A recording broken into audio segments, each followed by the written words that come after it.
My name is Nicole, and I'm 28 years old. I never imagined I'd be sitting here sharing the most terrifying and transformative experience of my life. But here I am, because sometimes the truth needs to be told. Sometimes sharing our darkest moments helps us heal and helps others recognize the signs before it's too late. 3 months ago, I was trapped in my mother-in-law's basement for 18 hours. Not by accident. Not because of a power outage or a broken door. I was locked down there deliberately, methodically, by the woman who raised the man I love.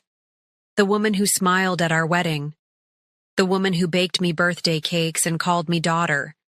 If you're watching this right now, I need you to understand something. This isn't just about one terrifying night. This is about patterns. This is about manipulation so subtle, so carefully crafted, that I almost lost myself completely. I almost lost everything that mattered.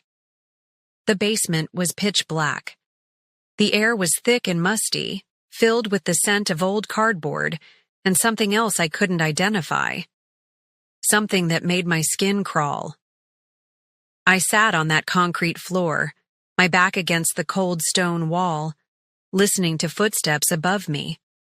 Normal household sounds, television laughing, water running, life continuing as if I didn't exist. But I had something my mother-in-law didn't know about. Something that would change everything. You see, I'd been documenting things for weeks. Small incidents that my husband dismissed as misunderstandings. Comments that cut deep but were disguised as jokes. Actions that felt wrong but seemed innocent on the surface. I'd hidden a tiny camera in the living room corner.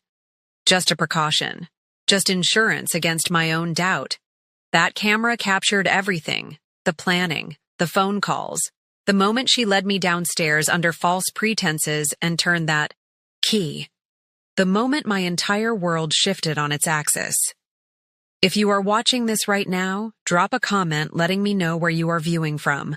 Before I tell you about this life-changing decision, hit like and subscribe to hear more real stories about family loyalty and betrayal that might just change how you see your own relationships. I want to take you back to the beginning. To help you understand how someone like me, someone who considered herself strong and independent, could end up trapped in a basement by her own family, because that's what they were supposed to be, family. The thing about psychological manipulation is that it doesn't announce itself. It doesn't arrive with warning signs and dramatic music. It creeps in slowly, wearing the mask of love and concern. It speaks in the language of family tradition and good intentions. It makes you question your own reality until you're not sure what's real anymore. My mother-in-law, Patricia, was a master of this art. She could make you feel grateful for the very behavior that was destroying you. She could convince you that your discomfort was your own fault, your own weakness, your own failure to appreciate her generosity. But I'm getting ahead of myself. Let me start where this really began. Not with the basement, not with the locked door, but with a phone call that should have been routine.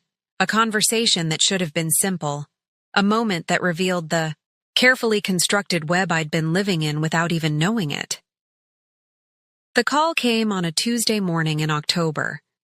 The leaves outside were turning brilliant shades of orange and gold, and I was feeling hopeful about the future. My husband, Marcus, and I had just celebrated our second wedding anniversary. We were talking about starting a family. Everything seemed to be falling into place. Patricia's voice was different that morning. Strained. Urgent in a way that immediately put me on edge. She needed to see me, she said. There was something important we needed to discuss. Something about Marcus that I needed to know. I should have recognized the manipulation in that moment.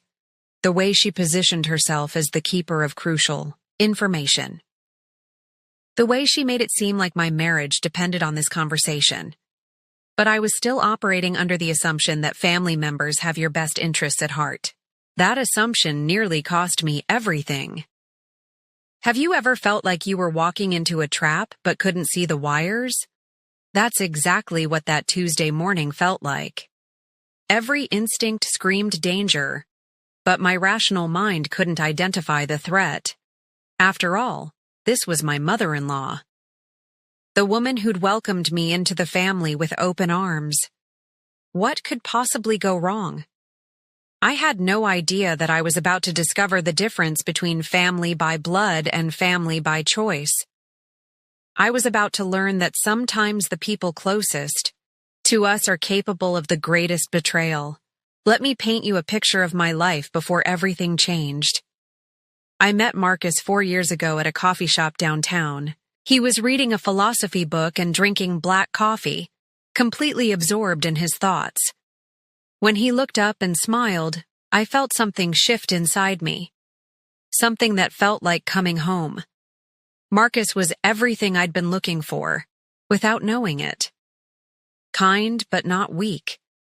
Intelligent but not arrogant. He listened when I spoke and remembered the small details that mattered to me. Our relationship grew slowly, built on genuine friendship and mutual respect. But Marcus came. With Patricia. Patricia Williams was 54 years old when I met her, a woman who commanded attention the moment she entered a room. She was elegant in the way that comes from years of careful cultivation. Her silver hair was always perfectly styled. Her clothes were expensive but understated. She spoke with the confidence of someone accustomed to being heard. She'd raised Marcus alone after her husband died when Marcus was 12. This tragedy had forged an incredibly close bond between them, one that I initially admired. She'd sacrificed everything for her son, she frequently reminded us. Her career as a real estate agent had flourished, partly because she channeled all her energy into success after becoming a single mother. At first, Patricia seemed delighted by me. She welcomed me warmly, included me in family traditions, and spoke about how happy she was that Marcus had found someone special. She called me the daughter she'd never had. She said I brought light into their lives. But there were moments. Small things that felt wrong but seemed too petty to mention. She'd correct my grammar in front of others, always with a laugh that softened the sting. She'd rearrange things in my apartment when she visited, claiming she was just helping.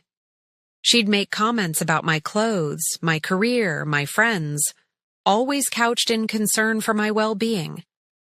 Marcus would dismiss my concerns when I brought them up. His mother meant well, he'd say. She was just protective. She'd been through so much loss that she sometimes went overboard trying to take care of the people she loved. I began to doubt myself. Maybe I was being oversensitive. Maybe I was looking for problems where none existed. Maybe this was just how close families operated, and I was too inexperienced to understand the dynamics. My own family was small and scattered.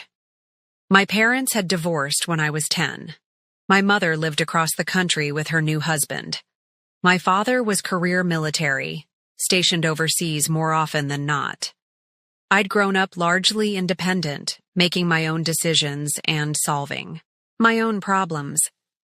Patricia's intense involvement in our lives was foreign to me, but I tried to see it as a gift. Here was someone who cared deeply, who wanted to be part of our story, who offered guidance and support. I told myself I was lucky to gain such a devoted mother-in-law. The engagement period intensified everything. Patricia insisted on being involved in every wedding decision. She had opinions about the venue, the flowers, the music, the guest list. When I suggested we might want to handle some things ourselves, she looked wounded, hurt that I would exclude her from such an important milestone. Marcus supported his mother's involvement. She'd been looking forward to this day since he was a child, he explained. Planning his wedding was one of the few joys she'd allowed herself after losing her husband. How could we deny her this happiness? So I agreed. I compromised. I let Patricia make decisions that should have been ours. I told myself it was just one day, and keeping peace in the family was worth more than having the exact flowers I wanted. The wedding was beautiful. Patricia beamed with pride as she watched her son get married.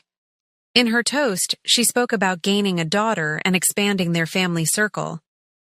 She talked about love and loyalty and the bonds that hold families together through anything. I believed every word. For 2 years after the wedding, I tried to find my place in their dynamic. I adapted my schedule around Patricia's needs, included her in decisions about our home, our finances, our future plans. I bit my tongue when she overstepped boundaries and told myself this was what family looked like. But something was building beneath the surface, a tension that I couldn't name but couldn't ignore. Patricia's involvement in our lives wasn't decreasing, as I'd hoped it would after the wedding. Instead, it was intensifying. She had keys to our house. She made suggestions about my career that felt more like demands. She questioned my friendships and slowly isolated me from people who might offer different perspectives. The manipulation was so gradual, so expertly crafted, that I almost didn't recognize it. Almost. The first crack in my carefully constructed denial came during a dinner party at Patricia's house. It was supposed to be a celebration. Marcus had just received a promotion at work, and Patricia wanted to gather the family to honor his achievement. I spent hours preparing a special dessert, something I'd learned from my grandmother. It was one of the few family recipes I had, and I was proud to contribute something meaningful to the celebration. When I arrived at Patricia's house, she took one look at my dessert and smiled that particular smile I'd learned to dread. "Oh, how thoughtful," she said, her voice dripping with false sweetness. "I'm sure it's delicious. Of course, I already prepared Marcus's favorite cake, the one his father used to make for him. You understand, don't you, dear? Some traditions are too important to change." My dessert was relegated to a side table, forgotten and untouched while everyone praised Patricia's cake. It was a small moment, but it crystallized something I'd been feeling for months. I wasn't being included in this family. I was being managed. That night, I started paying closer attention. I began noticing patterns I'd previously dismissed. The way Patricia monopolized conversations when we were together. The way she positioned herself physically between Marcus and me during family photos. The way she had an opinion about everything from my hairstyle to my career goals. I also started noticing how she spoke about other women in Marcus's past. His college girlfriend who'd been too ambitious for her own good. His high school friend who'd tried to come between Marcus and his family. A coworker who Patricia deemed inappropriate based on a single brief meeting. The pattern was becoming clear, but I wasn't ready to acknowledge what it meant. The second major incident happened during Thanksgiving. Marcus and I had been talking about spending the holiday with my mother, who was visiting from California. It would be the first time in years that my small family could be together, and I was excited about the possibility. When I mentioned this to Patricia, her face went through a series of expressions. Surprise, hurt, disappointment, and then that familiar smile that didn't reach her eyes. "Of course you want to see your mother," she said. "But you know this is Marcus's favorite holiday, the memories we've built together over the years. I'd hate for him to miss that continuity. Family traditions are so important, don't you think?" She didn't forbid anything directly. She didn't make demands or issue ultimatums. Instead, she talked about how much the holiday meant to her as a widow. How Marcus's presence was one of the few joys she had left. How she'd already bought his favorite ingredients and planned the menu around his preferences. By the end of the conversation, I felt guilty for even suggesting we spend Thanksgiving elsewhere. Marcus agreed that we should stay with his mother. "My mother understood," he said. "She was flexible. Patricia needed us more. That's when I started writing things down. Not with any grand plan or clear intention. Just little notes to myself about conversations and incidents that left me feeling confused or upset. I told myself I was being paranoid, but I needed to track these moments to understand whether my concerns were valid. The notes became longer and more detailed. I documented the way Patricia criticized my cooking while praising her own. The way she rearranged furniture in our house when she visited, claiming it was more practical her way. The way she interrupted me during conversations and then apologized in a way that made me feel foolish for being bothered.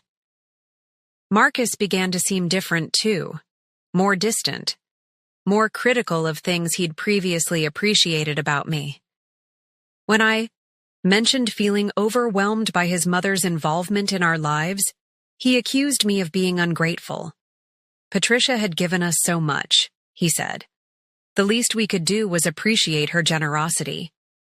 I felt like I was losing my husband and my sanity simultaneously. That's when I made the decision to install the camera. It felt extreme and secretive, but I needed proof of what I was experiencing.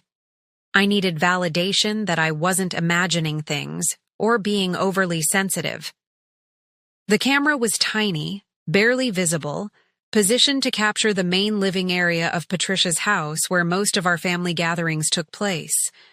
I told myself it was temporary, just long enough to either confirm my suspicions or put them to rest. I had no idea that this small act of self-preservation would end up saving my life.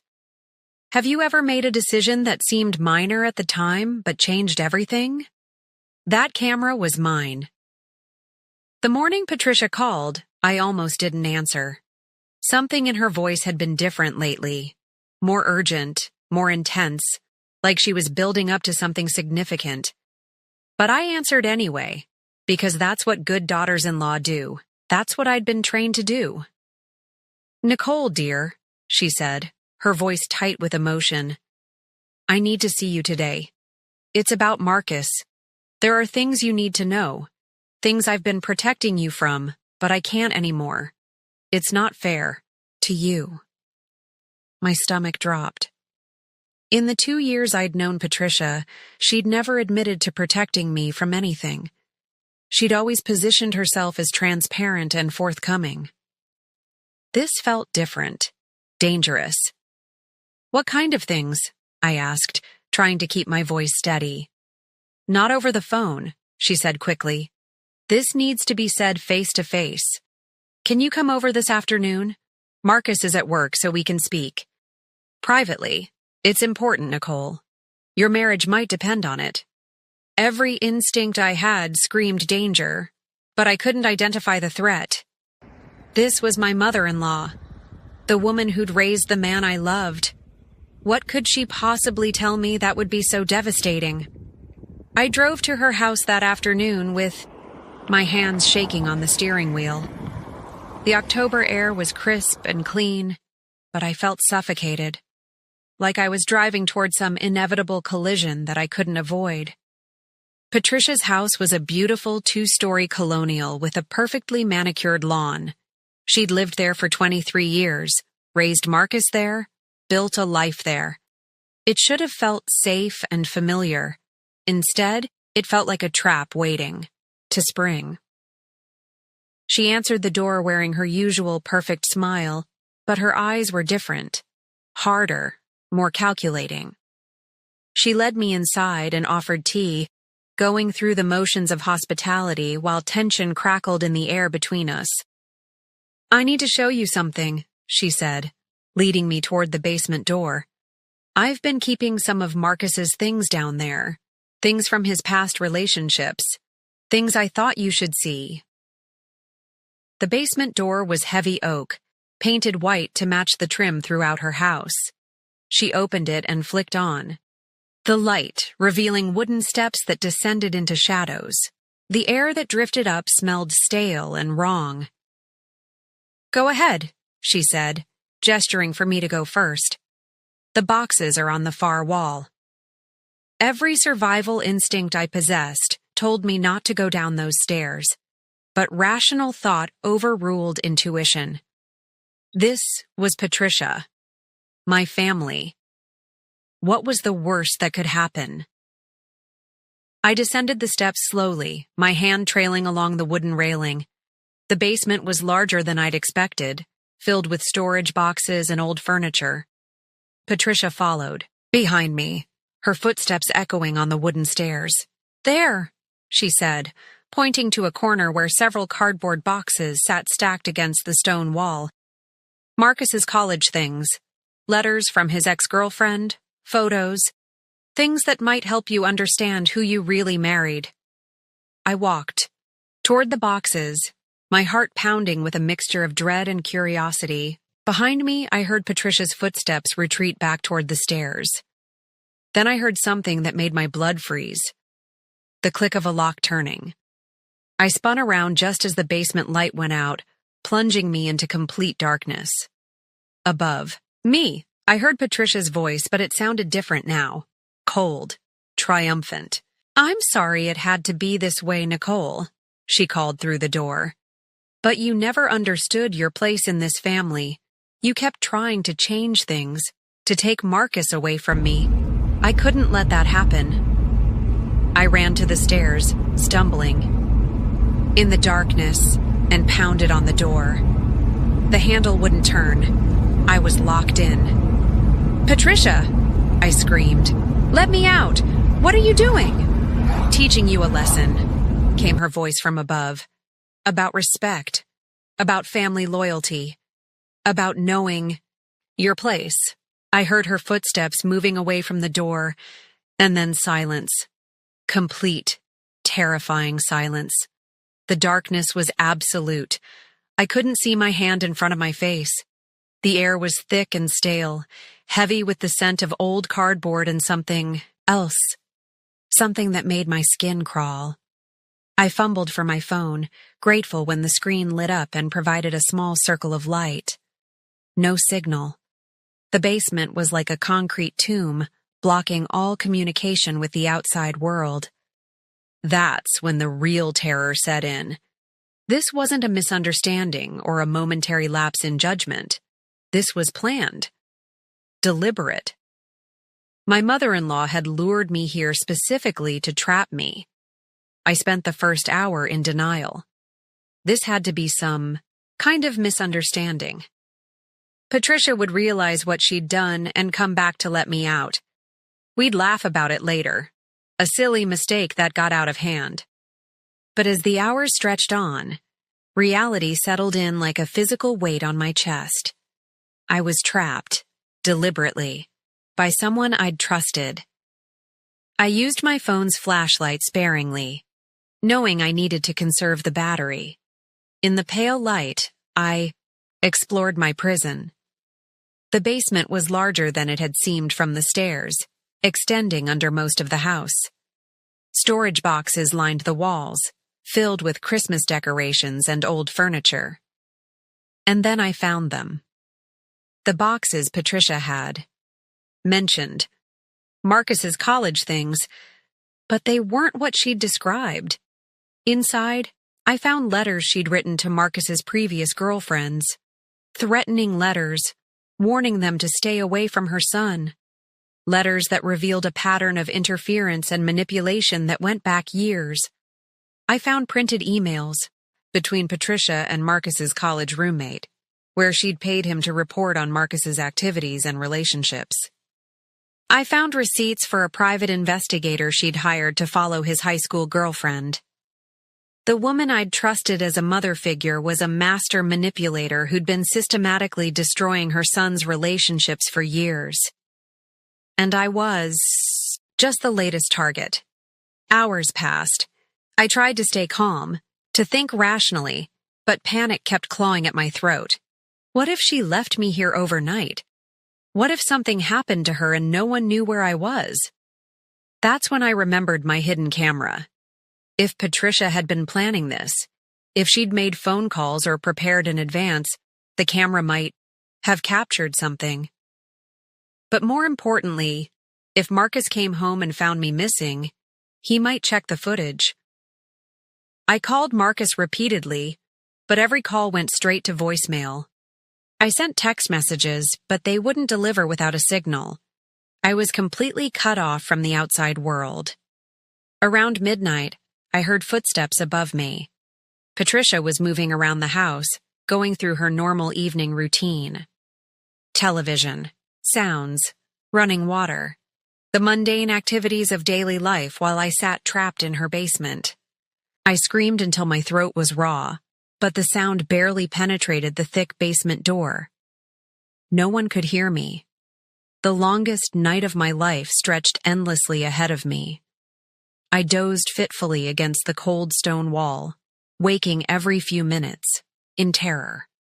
My phone battery drained slowly, and with it, my only source of light. By morning, I was beyond panic. I was calculating survival. How long could a person live without water? How long before someone would miss me enough to search for me? That's when I heard voices upstairs.